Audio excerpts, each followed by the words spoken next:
Numero unong sakit sa ulo ang problema ng bansa sa tumataas na presyo ng bigas.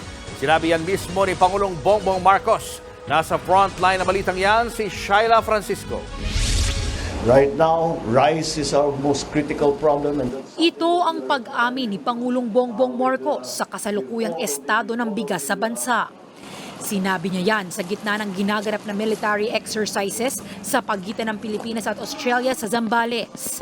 Sa kabila ng problema, tiniyak ng Pangulo na hindi nagpapabaya ang pamahalaan. That's something that we are attending to with all of the partners that we have, both in government and in the private sectors.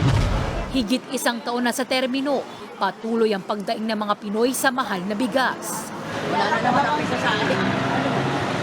Gaya na lang ni Maribeth, halos araw-araw siya bumabalik sa Commonwealth Market para makabili ng murang 38 pesos kada kilong bigas. Pero hindi niya lagi ito naaabutan. Para di umuwing luhaan, sinimot niya ang mga kakarampot na butil na natira mula sa 38, 47 at 49 pesos na bigas. Ang naipong 1 kilo, nabili sa halagang 40 pesos. Diskarte lang talaga. Kailangan lang talaga titingnan mo yung mga lagayan para at least makakabili ka.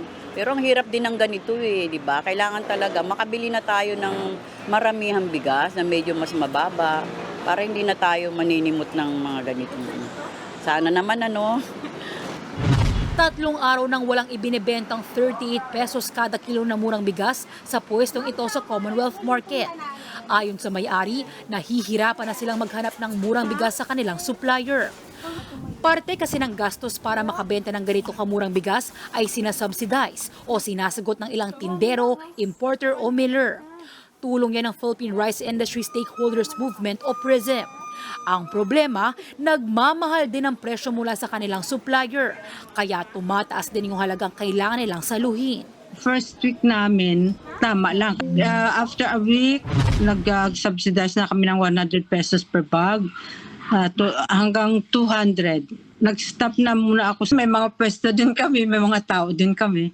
Isa din yun sa mga additional expenses natin.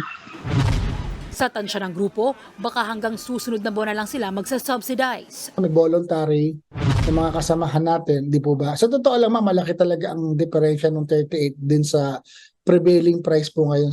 Nakikiusap ngayon ng grupong PRISM sa mga rice retailer, miller at importer na tumulong at ituloy ang pagsasubsidize sa murang bigas.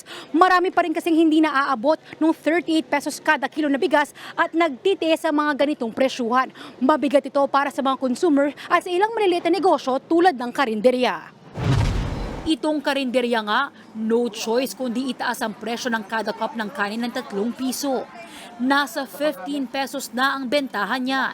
Pag mababa naman ang bigay namin, wala naman kami kikitain. Nagrereklamo sila sabi naman namin, mahal talaga kasi ngayon ng bigas kaya wala silang magagawa.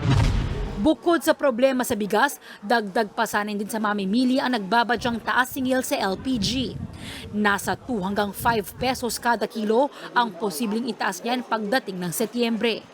Nagbabalita mula sa Frontline, Shaila Francisco, News 5. Mga kapatid, Cheryl Cosip po, huwag maging huli at maging una sa lahat para sa tuloy-tuloy na balitaan at karagdagang impormasyon sa mga napapanahong issue ng lipunan. Tumutok lamang at mag-subscribe sa social media pages ng News 5.